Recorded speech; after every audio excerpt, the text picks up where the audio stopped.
If you're seated, please stand up. If you're still sitting, please stand up. Praise be to Jesus.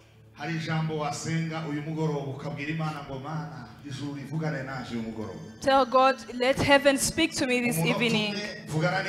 In one word, speak to word to perform a miracle in your life. Even if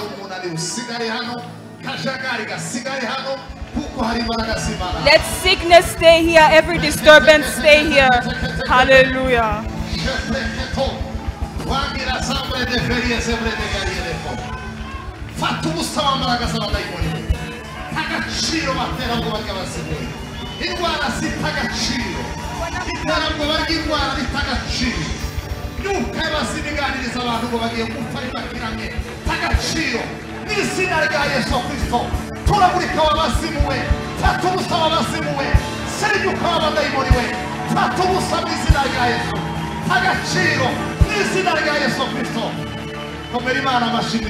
A round of applause to the Lord.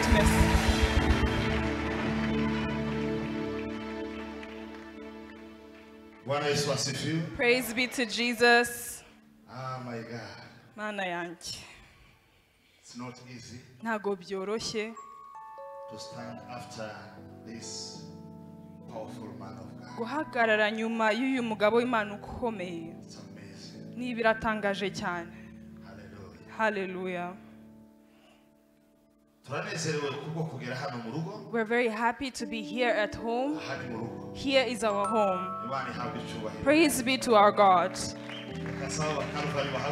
Let all Calvary members stand up.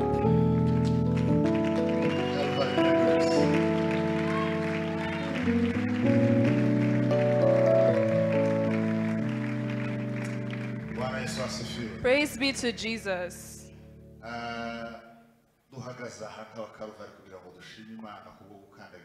We are praising God as Calvary members for being in this place. God has done good to us. He has given us the time to be here. I thank you all for accompanying me.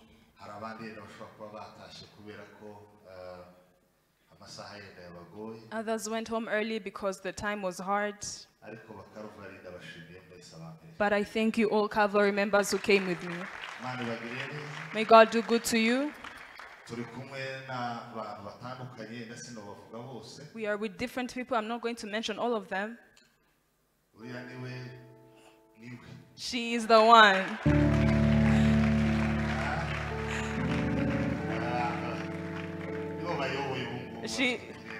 They are now the leaders of today.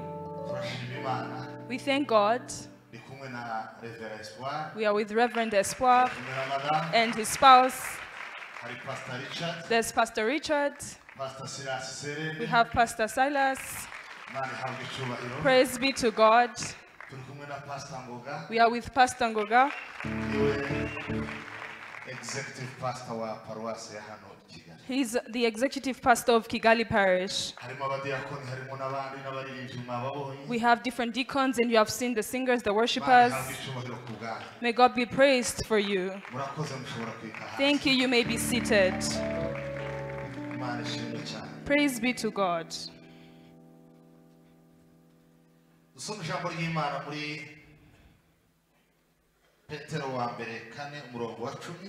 Let's read the word of God in 1 Peter 4:10. I'll give another comment after reading this word.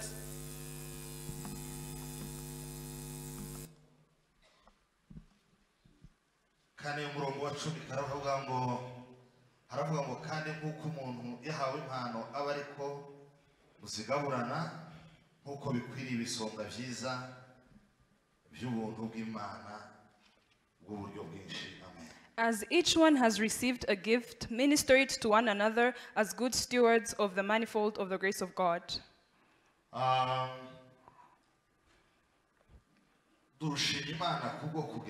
We thank God for being here.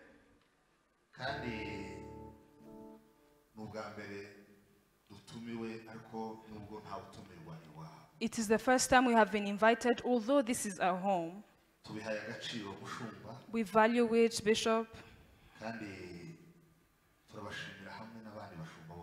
And we thank you with all the pastors you serve together with, and all our and the whole church of this City Light Foursquare church. I want all Calvary members to check their pockets. If you stayed with 1,000, 2,000, check your pockets, check your purses.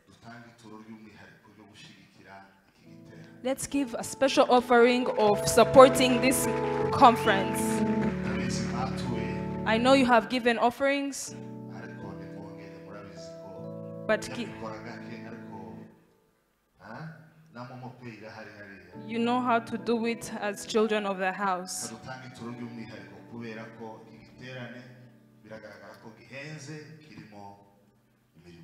It is obvious that this connection is very expensive and there's so many things that are being done. And even those who came after can give their offerings. But Calvary members, this is your time.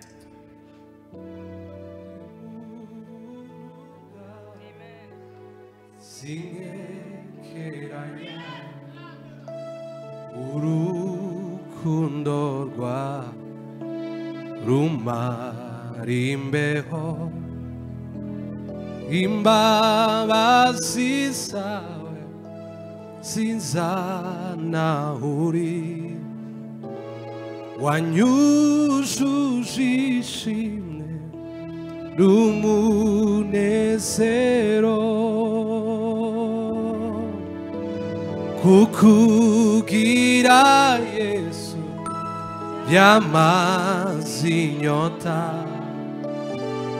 wambereye isi n'igitandara beninde yonkunda uko wowe ubikora nta shuti nzoronka ingana wewe. Hallelujah. Preparing a God-fearing generation. This is the theme of this connection of the youth.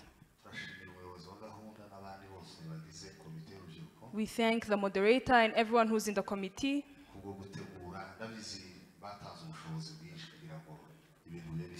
for preparing. I know you have given your possessions for things to look the way they are.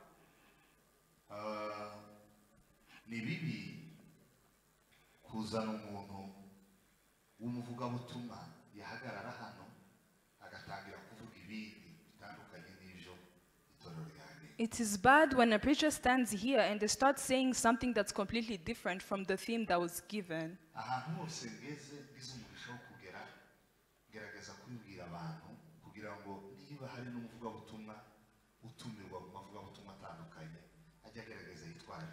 I say this everywhere because if we have preachers among us, if you go somewhere and they've invited you, you have to mind this. You don't know what the children need to be fed more than their father or their mother.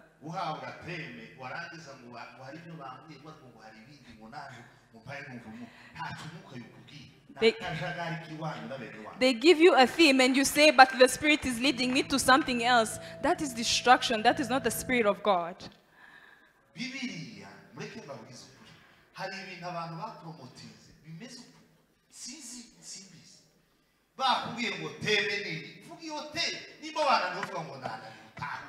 If they tell you this is the theme, if you cannot preach according to that theme, you'd rather give up and not go at all.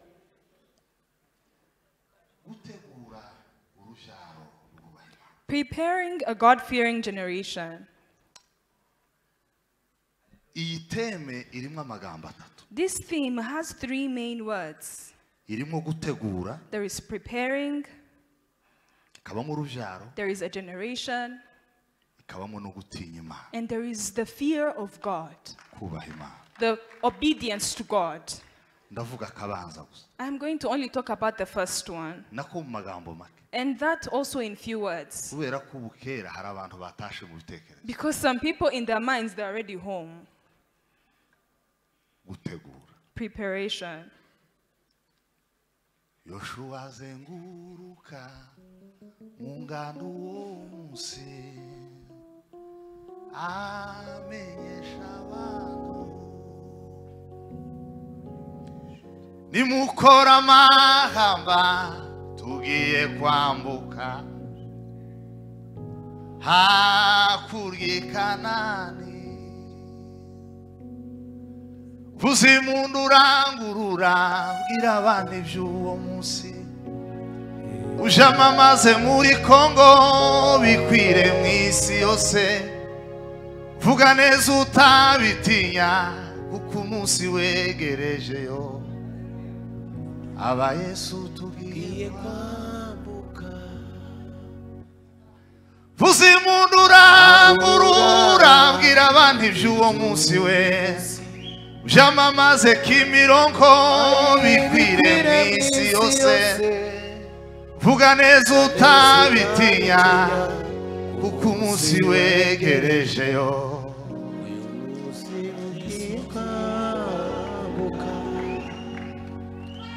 vuzimundu urangurura bwira abantu iby'uwo munsi yo ujamamaze n'ikigali bikwire mu isi yose vuga neza utabitinya lake chevre de garie fode la mo kwambukayo muzamura ibiganza tugaha Imana icyubahiro wumviriza Imana karuru uzamuye ibiganza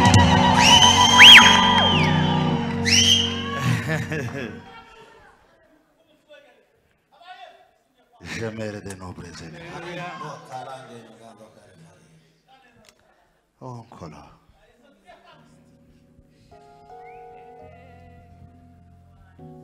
Doramanu kanyingoti tyaye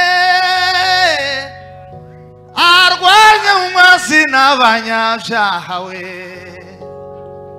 ninduza hagarara datsinzwe nuwanesheje isi n'ibyaha doramanukanye inkoti tyaye arwanya umazina abanyabyaha we ninduza hagarara datsinzwe wake chambre des affaires warse libre de guerrier foneboria.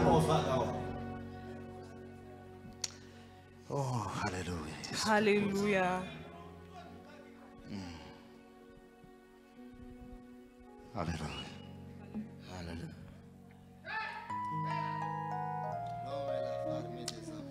Mbere yuko mvuga bimwe mu bintu bikeya urubyiruko rukeneye gutegura nimwihangane mvuge ku mahame makeya yo gutegura. Before I talk about some of the things that the youth should be prepared with, I want to talk about some principles of preparation. The first principle. Everyone who is living, who is breathing, he is preparing for something. Anyone who's breathing this air is preparing for something.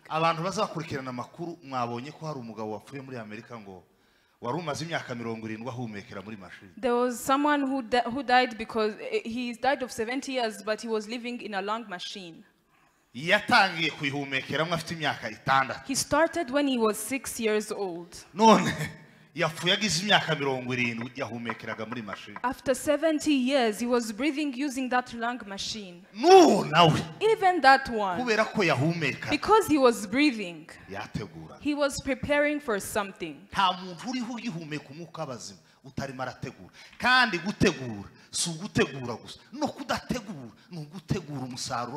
Everyone who is living is preparing for something. Even someone who thinks they're not preparing, they are preparing to receive the results of those who do not prepare. If you don't plan, you plan to do what? You uteganya kutsindwa. Everyone who lives this air is preparing for something. hari abantu binenetse bazamera nk'intuze kurusake kumutambiko ngurumva ngo njewe ngo nta bibazo mfite ngo ntegereje Imana izokora nta kintu no kudategura n'ugutegura. Even those that do not prepare, they are preparing for failure.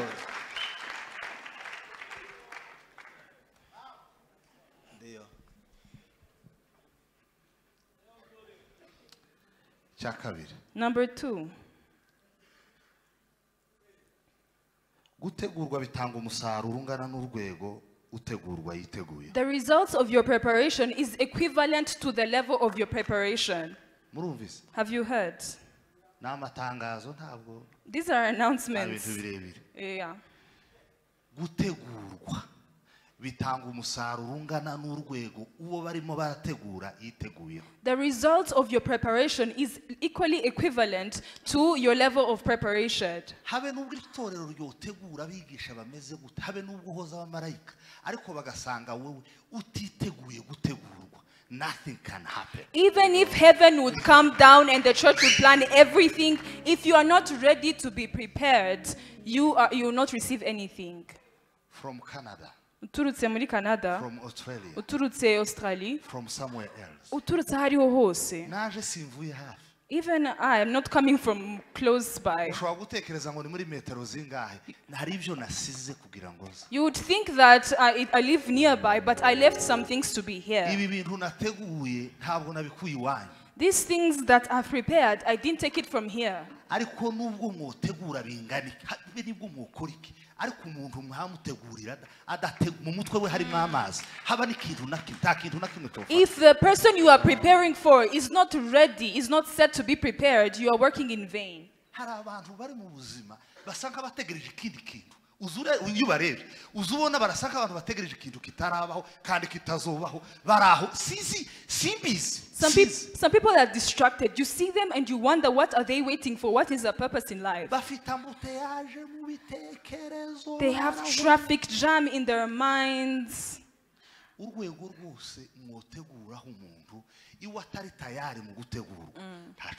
Whichever level you try to train someone who doesn't want to be trained or prepared, it will result in nothing. Number 3. A person is as strong as they were prepared.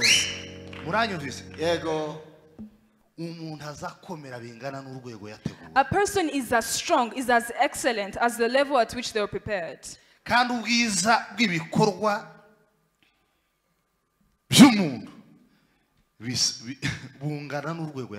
the glory or the beauty of the works of a man is shown or is a result of how they have prepared.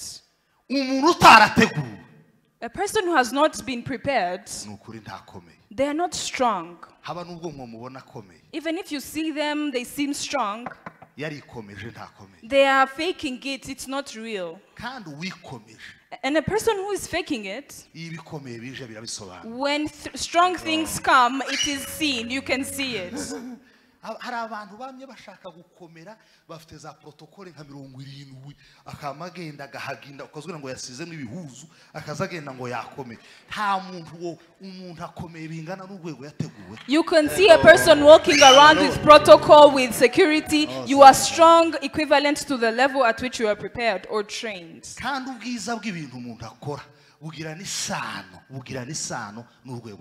the beauty of the things that you do or the work of your hands is related to how you were prepared.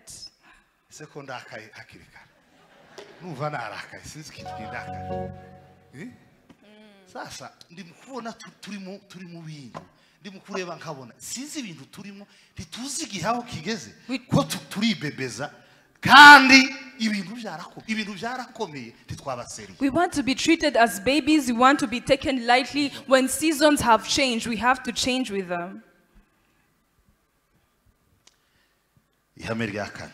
Number 4, principle 4. No one is prepared how they want. They are prepared how it is determined. nta muntu utegura uko ashaka we uwe ngo avuge ngo murantegura gutya igihe kingana gutya kandi munteguza ibi. Umuntu azategurwa uko byagenwe, ntabwo azategurwa uko ashaka. You cannot be trained according to your will, according to your desires, how you want. They train you according to how it is or how it is determined. Kubera ko abantu bari mu kurya inkoko z'icumweru bari mu kugira ngo bo kwitegura mu cumweru kimwe bikarangira. Because people are eating foods that are manufactured, they think that their success is going to come as easy or that fast. Nazanye agenda.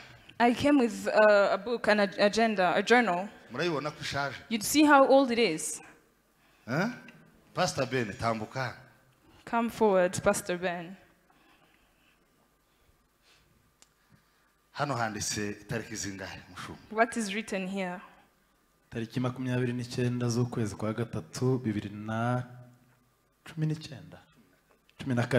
29th March 2012.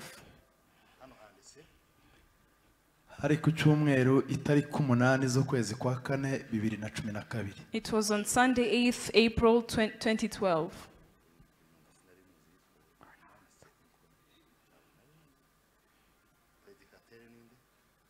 Hari hayoboye uwari wayoboye we ntiyaramuzi ariko uwabwirije yari Fidel Masenga. The preacher was Bishop Fidel. Asoma Zaburi igice cya 22 umurongo wa mbere kugeza ku 22. He read Psalms 22 verse 1 to asoma Yesaya igice cya 56 umurongo wa mbere kugeza ku wa 5. And he read Isaiah 55 from verse 1 to verse 5. Arongera asoma Yohana igice cya 19 ku murongo wa 30. And he read John chapter 19 verse 30. In 2012. This is a journal from 2012.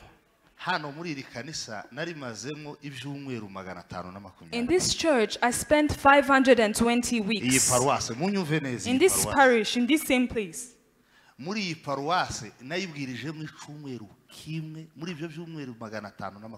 In those 520 weeks, I preached in only 1 week. Do you remember when he had? The bishop was not there. Navuye muri iyi paruwasi 2016 mu kwezi kwa kanga kwa 12 narajemo hano muri December hagati ya November na December 2006 nibwo navuye hano ariko mbwiriza icumweru kimwe nukuvuga ngo nari mfite amavuta make. I came in November to December of 2006 and left in 2016. And I preached only once. Yes. Oh, yeah. Was I less anointed? But they were preparing me.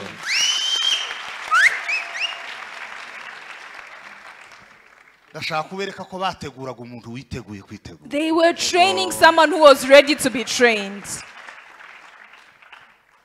Ibintu mubamo abantu uko hano hara uko aha twicaye hari abantu bari kuri za WhatsApp babaza za status hari abandi bantu bari za kuri TikTok karareba aka video ingurube yayifatwa n'intare. Some people we are sitting here and they are on WhatsApp, they are on TikToks, they are watching funny videos.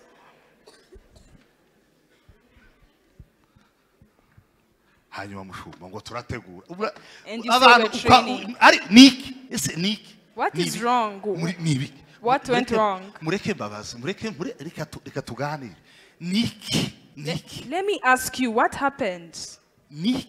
What went wrong?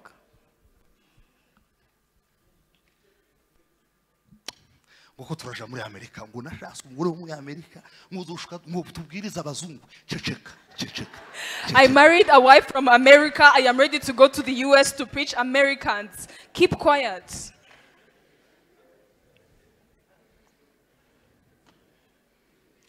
nta muntu uzutegurwa uko ashaka nta nuzutegurwa igihe kingana uko ashaka nta muntu uzutegurwa mu buryo ashaka umuntu azategurwa uko byagenwe. No one is trained how they want in the time they want, or they receive the trainings they want. They are trained how it is determined. ngo avuye kwiga college ngo yo muri Korea ngo nawe nibamuhabwirize ngo wese ngo tuzobaho ngo tutabwiriza ngo turegeswe nk'imifuko y'ibishimbo egama. I am coming from Korea. I also want the mic. I want to preach. Stay there, stay put. nta muntu uzutegurwa uko ashaka kandi mureke yeme niki niki. No one is trained how they want it.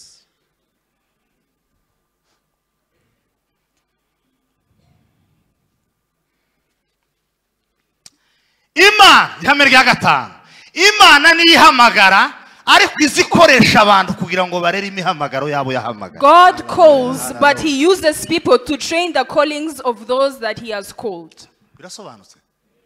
Imana God niyihamagara calls, ariko abo yahamagaye izige n'abandi bantu ngo babarere kandi atari bo babahamagaye, ikabafata abantu bafite umuhamagaro ikabatereka mu maboko y'abandi bantu. God uses the hands of other people to train, to raise that calling that God has put into them.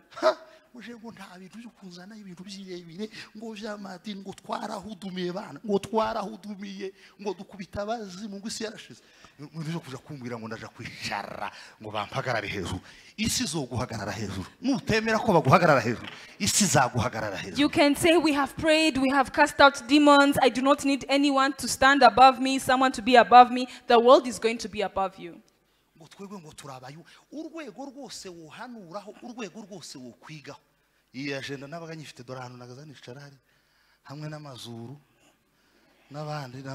I used to be seated there in the corner with others. N'undi muvuga butumwa wese iyi ni ya 2012 nazirebye zose kuva 2012 izindi gakubera ko nari ntaraja mu nzu yanje zoba zaratakaye twatwimuka kajagari kigiye cy'umwijima. So this is only for 2012. Others may have been lost when we were moving. We didn't have our own house. But I wrote everything the bishop preached or any other preacher who was here. Joshua mwiyitirira generation of Joshua. This Joshua you are calling yourself. Bibiliya ivuga ngo Joshua mwene nuni ngo yari yuzuye umwuka w'ubwenge gukubera ko byagenze gute. Mose yagenze gute. Joshua the son of Nun who had wisdom because Moses had laid hands on him. Icyatumye akora ibitangaza akambutsa Isiraheli akayigeza mu gihugu akabagabanya igihugu agakora ibintu abandi bananiwe agakora n'ibyo Mose atashoboye gukora. By the way, nukubera ko yafashe umwanya aratuza ariga umugaragu ibyo umukozi w'Imana yavuze. Utaraba umugaragu w'umuntu ntabwo wo umugaragu w'Imana. Joseph served. He went at the feet of Moses and learned every single thing before he did all the miracles and everything he did, even the things that Moses could not do. You have to be a servant of a man before you become a servant of God, as the man of God said. I was a child here at home. I used to go to Gospel Assembly Church at night in the evening. Nigeze gusaba bishop nguyu uruhusha ndamubwira ntewe igitaramo hawushiraho cyane mugoroba nje bizongora kubera ko hari ahandi hantu niyemeje gutanga umusanzu harabinyemerera. I told him there's another church where I have committed myself to contribute, and I told him and he gave me the permission. Nabo batangiye 2006 kugeza 2016 nja gutangira paruwasi yari Remera niho nasengeraga kandi muri yo myaka 10 nta munsi numwe nagaza numbaye mbwiriza naraservaga bakambura ngo tera indirimbo twabuze rezo network yabuze abantu ntibaye banezero ngatera udukora murabizi mwisanga hakimirongo. And I used to go to that church from 2006 to 2016 until I started my own church. You know that I didn't even stand here more than 2 times. Utaremera kuba umugaragu w'abantu ahantu runaka. Until you have not accepted to become a servant of people, you are a servant of your own imagination. Submit yourself under someone's leadership. Mugandukire ubuyobozi bw'umuntu runaka. Ibintu by'akajagari abantu bari kumera nk'inuma zitashe bareze udutuza gutya mworohe oroha kandi umugaragu w'umuntu utuje ube under someone's anointing utuje worohe kukuroroshe uzusinzira ukasama nta kintu kidasanzwe ufite. Be humble and be under someone's authority, because when you sleep you don't know what's going on in your body. Be humble and submit under someone. Ikibazo kibahoga abantu bamazamagira ngo barakomeye ngubwo afite ibihumbi 15 by'idolari kuri konti hari afite miliyoni 5 kandi baratuje z'amadolari bameze neza n'ibyo bintu byawe byo kurega gatuza ntabyo. You'd think you are mighty, you are strong because you have 15,000 on your bank account. Some have millions of dollars and they are humble. You have to be humble. Icatumye Samuel Bibiliya izivuga ngo Isiraheli iraterana bose bamuburaho umugayo nta kindi yari yarafashe umwanya aratuza aramutegura nta muntu uzutegurwa uko ashaka umuntu azategurwa uko byagenwe. The whole people of Israel gathered around Samuel and you could not find one fault on him. It's because he had been trained at the feet of Eli. Ariko gutegurwa biragoye kurushaho ni ihame rya gatandatu. This is number 6. Training is hard, but being trained is even harder. Ntimubona impamvu isi yobowe n'abantu bake nuko abo bake baratuje baritegura barategurwa neza. You see how the world is ruled by just a small number of people. It's because those people have gone through some type of training. Ntimubona aya matorero I Kigali hatangiye amatorero menshi ariko amwe yarananiwe. Don't you see so many churches in Kigali that are opening, but most of them are closing? Nanje bazaza kumbaza ngo uri mu batangiye vuba ngo none ngo tugire inama y'uburyo twotangira. Yeme ntarindi banga nugutegura. They even come to me asking me what can we do to last as a church. There is no other secret. It is to be trained. Impamvu abantu bacuruza za business zimwe zikunguka abandi bakayatayo bakayahereza bata abiteguye nuko abantu bamwe bicaye bagira plan business plan barategura undi akamavuga gusa ngo ubwo bagiye mujye kudekora ngo naje mugiye kudekora akagenda yose akayamenayo yarangiza akagaruka umugabo ngurumva banyirabukwe bagoye ngo mabukwe ngo hari abantu bambuye ngo mabukwe ngo kandi ubyemere cyangwa ureke kubyemera ngo ni mabukwe. Some people start They start businesses and they fail because others did business planning, but they saw other people going into one business and they followed without making a plan. And they said that, oh, maybe my mother-in-law bewitched. Uko mu rugo hari nyirabukwe akabana nyina. None se nimba baravuze umukecuru uri mu rugo niki cyakuye ko ari nyoko buko atari nyoko? Why do you think it is your mother-in-law who bewitched you, not your own mother? Niki. What happened?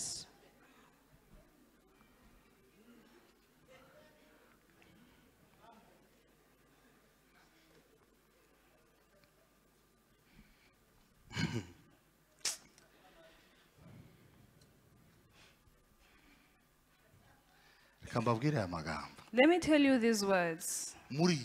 In this word, for things to be easy. Okay.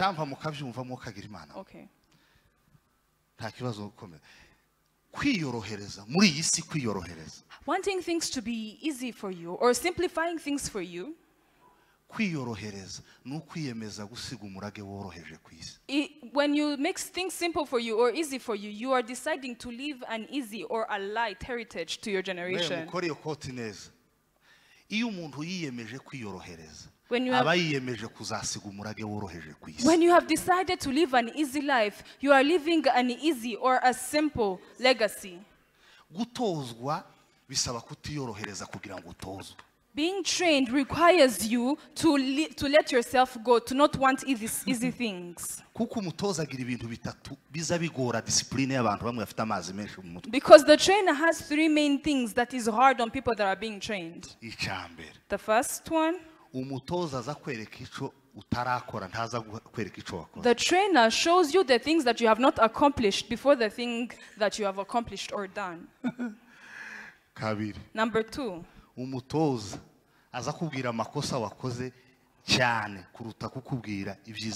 trainer emphasizes on your faults, on your mistakes more than your wins. Number 3, your trainer corrects you and people hate correction. I wonder,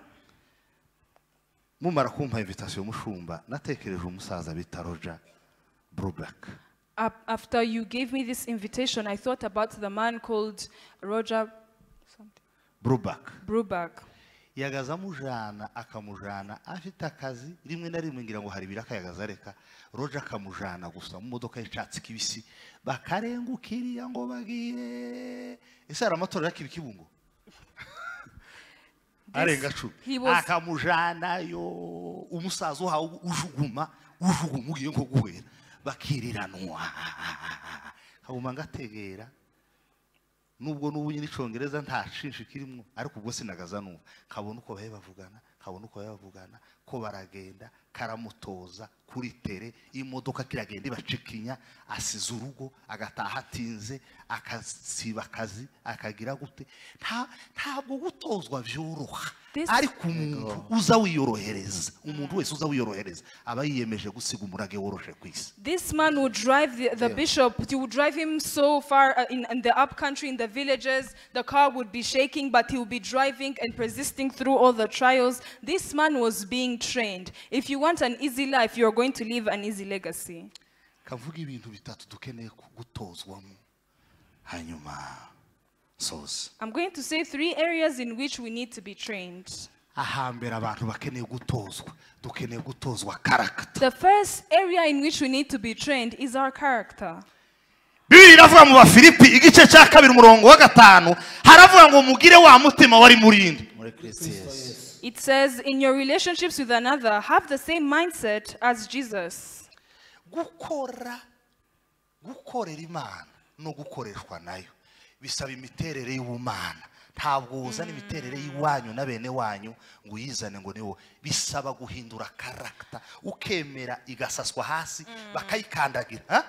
Abantu bameseye ikirengeti mu ruzi muravyibuka bagazakishira mu ruzi bakagikandagira kwibuye. Ugomba kwemera umutima wawe Imana ikawukandagira ikavanamo uburakari ikavanamo ntabwo mwotegurwa muhaye muhungisha kamere. Hari abantu babayeho ubuzima bwo guhungisha kamere ntibareke ngo baye expose ku ijambo ry'Imana riyibage. Ugomba ku expose kamere yawe. Bibiri ijambo ry'Imana ibikorwa mu nzu y'Imana bikabaga kamere bikayivanamo bikagushyiramo imiterere y'ubumana. For you to serve God, for you to serve, you have to have the character of God. And for that to happen, you need to be trained. Sometimes being trampled on, your heart has to be tried and tried. You cannot run away with your flesh and expect to be used by God. Amen.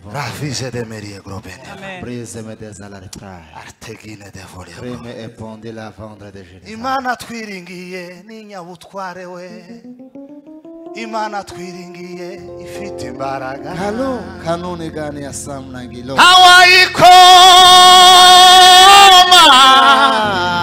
Hawayikoma munkokora we. Hawayikoma we.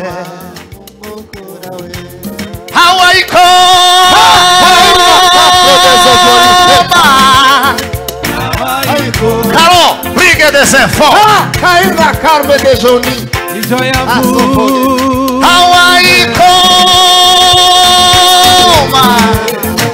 Hawayikoma. Ivyo yavuze kubikora. Zamura ibiganza duhimana icubahiro. Hallelujah. Sema hallelujah. Hallelujah. Hallelujah. Ugomba kwikonforma ku mahame y'Imana ishaka. Ntabwo ari ukugenda uko ushatse, ntabwo ari uko abantu bagomba gutegurwa bagate imiterere yabo. Imiterere y'abantu ikeneye gutegurwa. You have to conform to the principles of what God says. Your heart needs to be trained. Munzu y'Imana si mu rugo rutagira nyirarwo. This house of God is not an ownerless home. Birasobanutse. There's an owner. Inzu ntabwo ari urugo rutagira nyirarwo. This house has a father. Kambabwire bavandimwe nshuti zanje kandi murabizi ko tuvukana. Let me tell you, my siblings in the spirit. Hari ikintu Bishop avuze kandi mwihangane mucumve mu rukundo nkivuze mbubashe. Something Bishop said, and I'm saying this in all love. This thing of people standing there in the parking lot when people go out. You don't have gatekeepers. Iyi ni institution ifite uburenganzira muri leta bwo kugenda bakarega umuntu bakavuga ngo uyu muntu afite amazi mu mutwe mu muduhambiri. They have the right. This is a legal entity. They have the right to go and say this person is impossible. We cannot handle him. Why do you go out of the service and you go do a meeting there in the parking lot? ijambo ko riravugwa abantu ko bararirimba ko baravuga ibigomba kuguhindura ukaja kurema inama hano hanze ibintu bizobabaho muri isi ibintu bizobabaho ntimuzobimenya. People are worshiping, they are praising God. There's the word that's being shared, and you're standing there instead of being here inside. You don't know what's going to happen to you. This is a house that has an owner.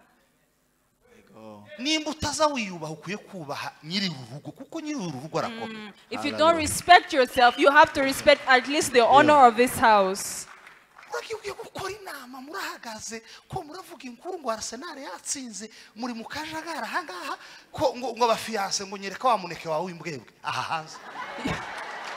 You are standing here and you're talking about football matches or girls or other things.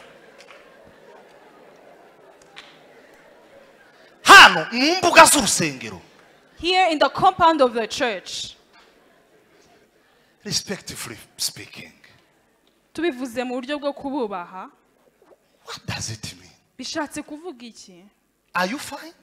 Mumeze neza? Are you okay? Mumeze neza?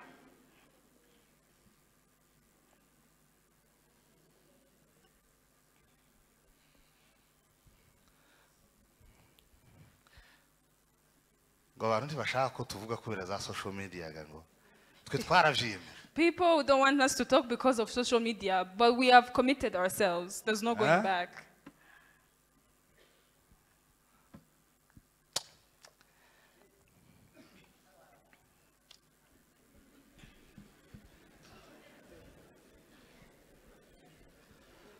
Hallelujah.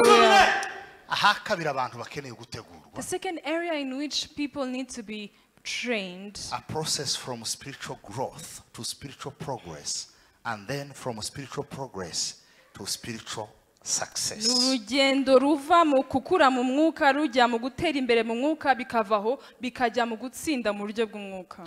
Thank you so much. Hari abantu azavuga kundimi yumva Imana iravuze akamavuga ngo akagira ngo yageze yaje no. Some people speak in tongues and they get one small revelation and they think they have arrived at their destination. Yashobora gusirimba hano yazayiterera amaze ngurumva ngo yagira amahirwe bamugezaga mu rugo bamucumba ciza cyo kuraramwo bamwubaha mu gitondo bamuha 10,000 akamugira ngo yageze yaje ntabacize ntabagikurikiranye dosiye muri Kenya ntabagikoze ibyo yagomba gukora ntabagikoze ikintu haba na kimwe akama yicara gusa bazavanga wimene batambuke agahaguruka na pantufure yogeje neza ngo kararebaga kuri social media hanyuma umukobwa muri Amerika zamukunde ufite amazi. Some people, you stand here, you jump once. Some people invite you to their homes, you pray for them, they give you 10,000, and you think you're a great person. You no longer want to stand here. You want to stand here so that a wife from America might see you on the camera. Tazi matayo ahiherereye tazi byakozwe n'intumwa tazi kubaraho biherereye ta gitabo haba na kimwe arasoma afite ngo lisanse sinza hayifitiye ntiyo kwibuka habe na formule ya delta nta kintu uwo mubwira verbe avoir l'imparfait ntayo yibuka verbe être l'imparfait ntayo yibuka araho ngo afite lisanse arayegetse mu nzu wogira ngo ni vase iri hejuru y'imeza ubuzima bwe arashandabutse yarangiza gusa ngurumva Imana ngo we guturaba ngo nigeze guhanura ngo nari umugabo ntihabwa intebe ivyo bintu byakajaga ntabwo bibaho. You don't know how to read the Bible, you don't know where any book is in the Bible, you don't pray, but you're coming here and you're saying we used to prophesy. That doesn't mean anything. We gutubwira ivyo Imana yavuganye nawe tubwira ivyo hayivugana nawe. Do not tell us what God told you in the past. Tell us what He's telling you currently. Ibintu byo kuvuga ngo Imana yarakoze nye how ivyo yakoze ni vyiza ariko ivyo hayikora none ni vyiza kurusha. Telling God used to use me, God used to do things, but God is still doing things right now.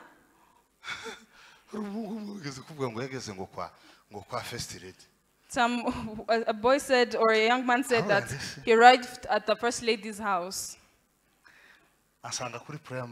And he found me on the prayer mountain. There's the one that you're maybe suspecting, but it's not him. He told me I reached the First Lady's house, and I said, when? In the last 6 years, that was 6 years ago. aho nyuma y'iyo myaka itandatu wakoze iki And I asked him, what did you do in those 6 years? hanyuma muhuye wamubwiye iki When you met, what did you tell her? wakuye iki What did you get from that? hari abantu ubunyine wohuza na Perezida Kagame yomubwira atari ku ngaho tuganira urashaka iki umugabo umwe twigeze kujana mu masengesho aravuga ngo iwe ngo Imana ngo tumusengere ngo Imana ikora ibitangaza ngo Bush amuhamagara ngo Bush yari Perezida wa Amerika ngo Bush amuhamagara. There's a man, there are people that you would go and meet the president, but you would not have anything to meet him. There's a man we used to pray together, and he said, I am praying that the president of America then, it was Bush, that he would call me. I want him to ring my phone. And I said, if he calls you, what are you going to do? You don't know what I would ask him. That's what he said. Then tell me, what would you ask? We were in the prayer room at Bishop's. I would ask him a house as big as this one.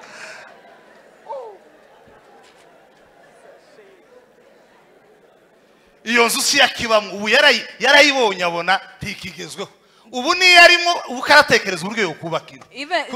the house he received then is not the house that he has now. Even the one that he has now, he wants to move to a better house.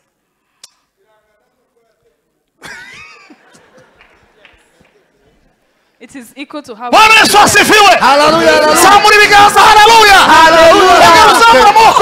Hallelujah!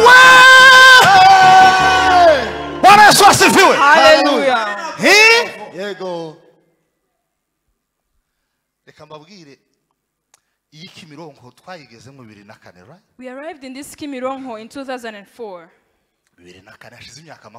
It's been about 20 years. We started a group. We were only 20 people of intercessors.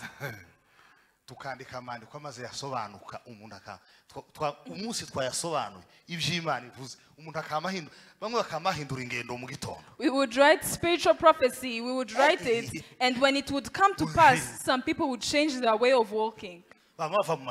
They would leave school, drop out. There is no way, the reason to go to school. God spoke to me.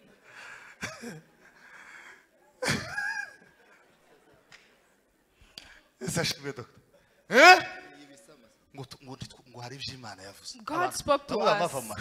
Some people dropped out of school because of what God said. Now we would pray again the next day. And we would pray twice before God would say something. Now, why has it been a while since God has spoken to me? What happened? After 3 years, they left. Why? There is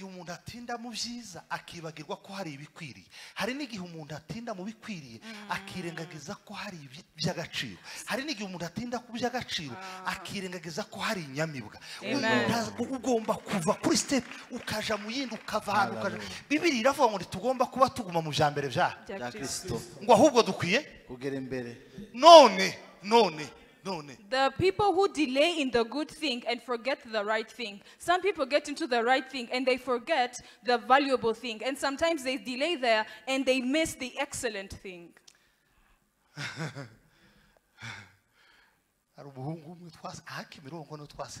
There's a man we used to pray together here in Kimirongo. We prayed for someone, he gave us 200,000. The bishop knows this story.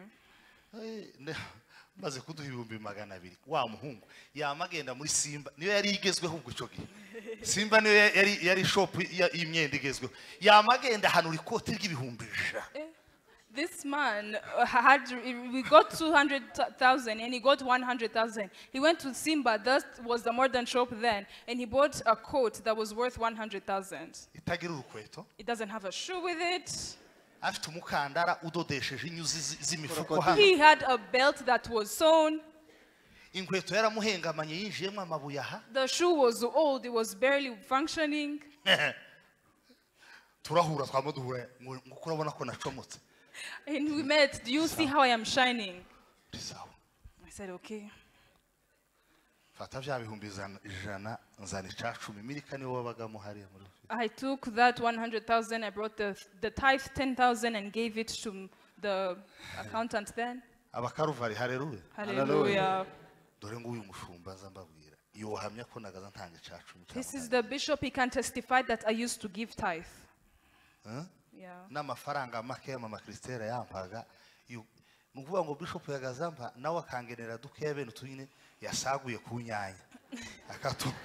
They would give me pocket money in the little that they had, even the mom, and then they would give it to me. I would come here and give tithe. I gave tithe of 10,000. I took 70,000, I put it aside. 20.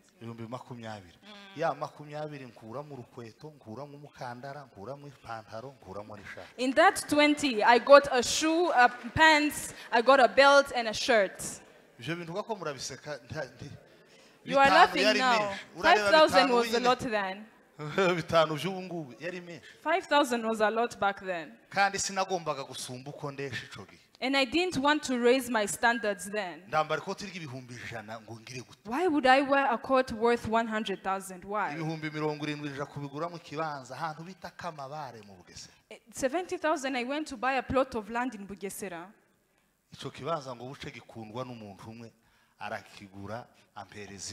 One day a person loved that plot of land and they gave me a cow for it.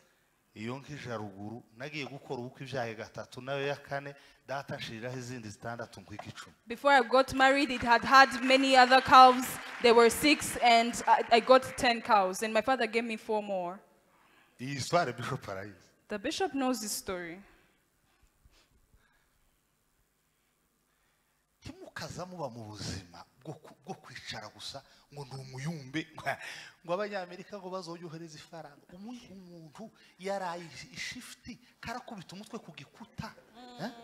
Acunze bene babandi bafite inani karacungana nuko atamukubita umutwe ngo awumene narangiza afata amafaranga yaruhiye muri uwo muruho ngo ayakohereze kurarya wahaze wakubisa amandazi 9 n'ibikombe 3 by'amata ngo ugire gute habiki. You are sitting here and waiting for someone who is in America, who is working night shifts, working maybe in a psychiatric ward, and they're fighting for their lives literally, and you're waiting and you're here eating mandazi and you're just living life. Why is that? From spiritual growth to spiritual progress, from spiritual progress to spiritual success. Uva mu gukura mu buryo bw'umwuka ukajya mu gutera imbere mu buryo bw'umwuka ukajya no mu buryo bw'ubutsinzi mu buryo bw'umwuka. Icyanyuma. The last point. You need to learn the price to pay for beating every limitation till you win. Ugomba kumenya igiciro ugomba kwishyura kugira ngo ukubite imbogamizi zose kugeza utsinze. The price to pay igiciro cyangwa ikiguzi for beating every limitation till you win. Cyo gukubita imbogamizi zose kugeza aho utsindiye. Uyu mukozi w'Imana avuza amagambo akomeye. This man of God said mighty words. Avuza amagambo akomeye. He said so many great words. Reka mbabwire bakristo. Let me tell you, Christians. Abantu bari mu kurya buri munsi. People are eating every day. Ari abakristo. As Christians, you are eating every single day. From Monday to Sunday, you are eating every day.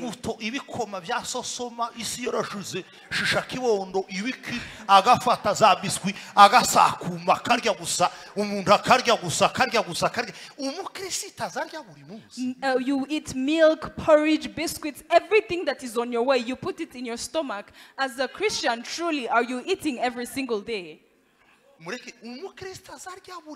A Christian eats every day.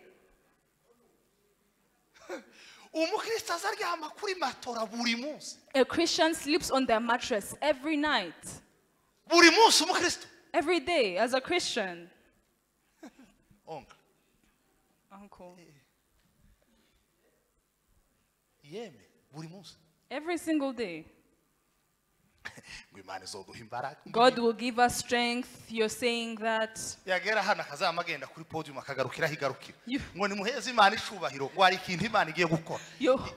Ibaze ikigukoremwo wewe. You're walking across the podium saying that God is about to do something. May God first work you first. God has never used a person without working his work, doing his work in him. God has never used someone to do something before he works on that person.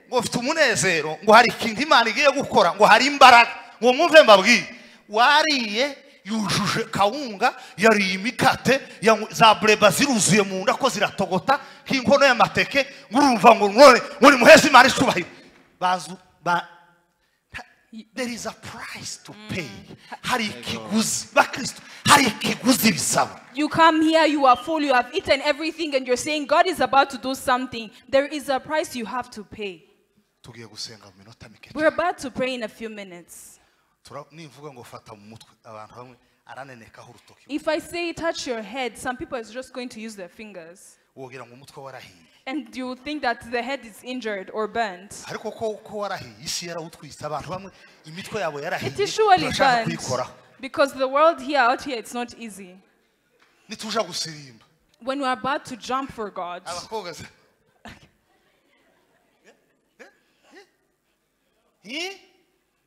Wotaha ukava mu materaniro ijwi ridasaraye uri umukristo warangiza ukavuga ngo kweri ngure expecting umusaruro wiki wakoze. As a Christian, you go home and you have not yet lost your voice. What result are you expecting? You did not put in your all. Pudre mwisize ziracari hose amapodo wa yose aracari mu yose ibintu byose biracari byose rinete ntigeze inyeganyega ngo yikuremo ikintu cyose kiracari intact hanyuma ngo utegereje umusaruro nuwabene wanyu uwo nuwabene wanyu. Your makeup is still on, your glasses are still on, you're still the same way you came here. You are working for Zamuri biganza mukoreke hejuru. Hallelujah. Vugiriza Imana karuru zamuri biganza.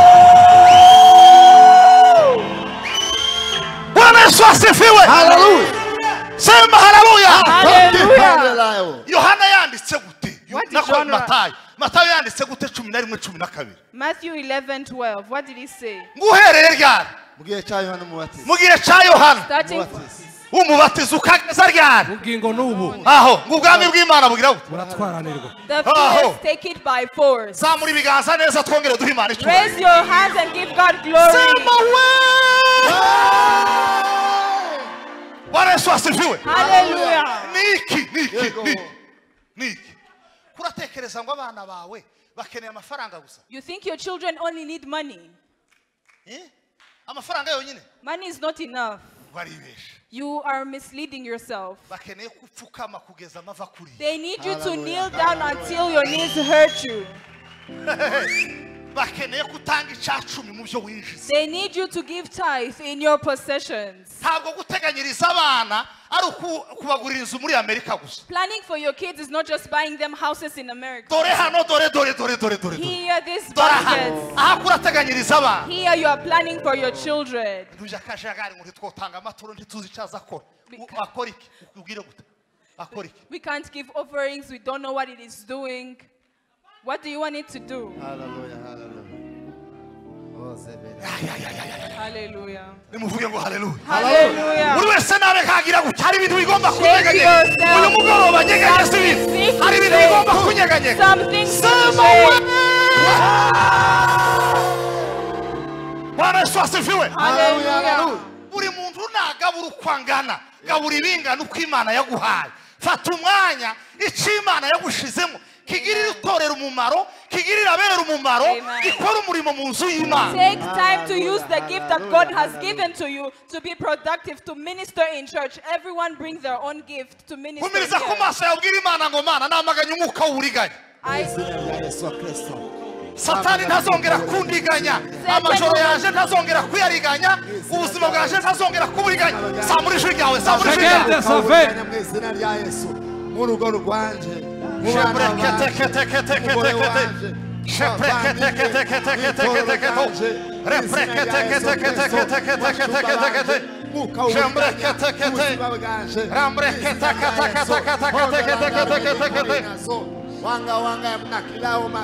Lango la usarbre de gerifene se prede garialabo. Wanga la sambre de gerie fonde la pregari faria la Amama ya shuma sitasa yariganya. Amashoro ya shuma sitasa yariganya. Nisinarga Yesu Kristo. Lango la usarbre de gerifene salale maria la baba. Wanga la sambre de gerifene faria la baba. Wangila sambre de gerie fole maria sabala baba. Chobozwa byose na Kristo. Bwana Yesu asifiwe. Hallelujah. Muhaguruka ku maguru yanyu. Reka Stand basabe to your muhaguruke. feet. Kamba sabe duhaguruke twese. Let me ask you to stand. N'izina rya Yesu. In the name of Jesus. Nubwo amagambo yanje ataba menshi. Oh, Shimamana kukonda mahoro. karirimba uzamuye ibiganza ndakwingiza. Raise your hands Kuba and inyungu bow zawe. this. Mutima wanje himbazi yoma. Zirikana imirimo Imana yakoze zamura ibiganza. Unezerwe kukonda mahoro. Nubwo amagambo yanje. Nubwo amagambo yanje ataba menshi. Shimamana kukonda mahoro. Mutima wanje himbaza. Mutima wanje himbazi yoma.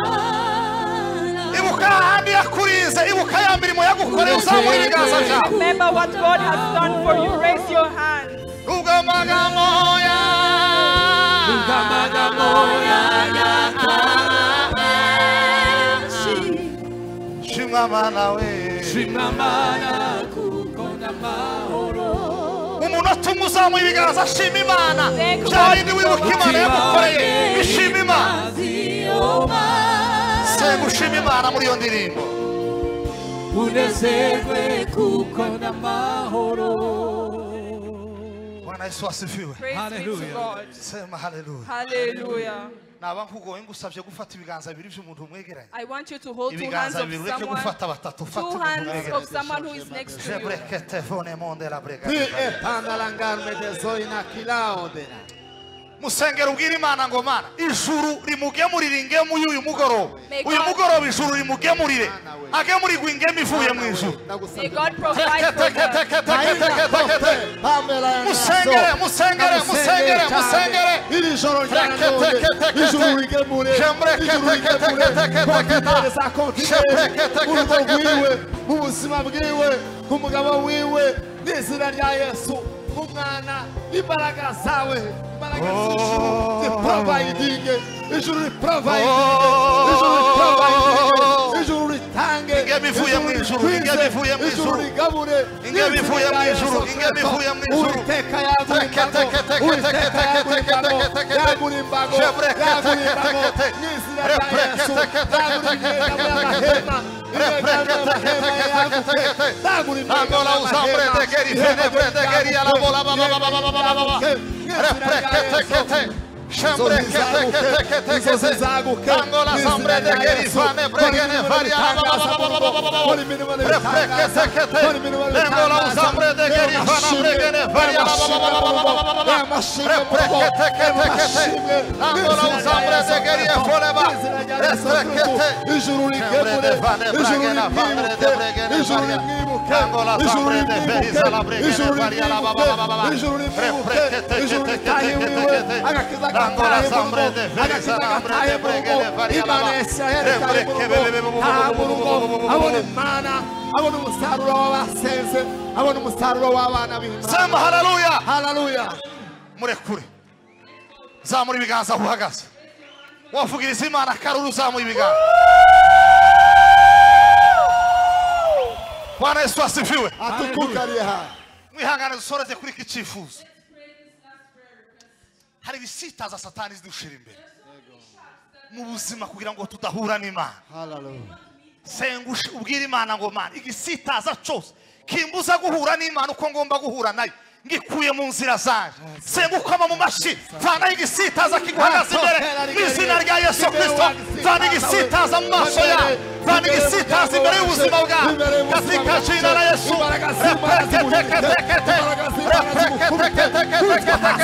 kubitwa hasi kubitwa hasi wabisitaza we wabisitaza we wamabuye we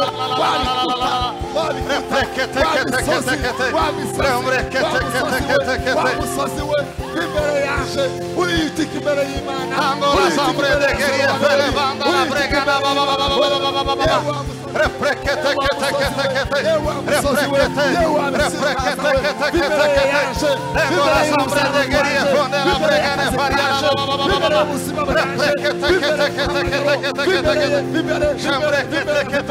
Uwiteka ari kumwe naje sinzatinya sinzatinya Uwiteka turi kumwe Uwiteka ari imbere yanjye kuraho kuraho kuraho kuraho kuraho izina rya Yesu izina rya Yesu izina rya Yesu izina rya Yesu izina rya Yesu izina rya Yesu.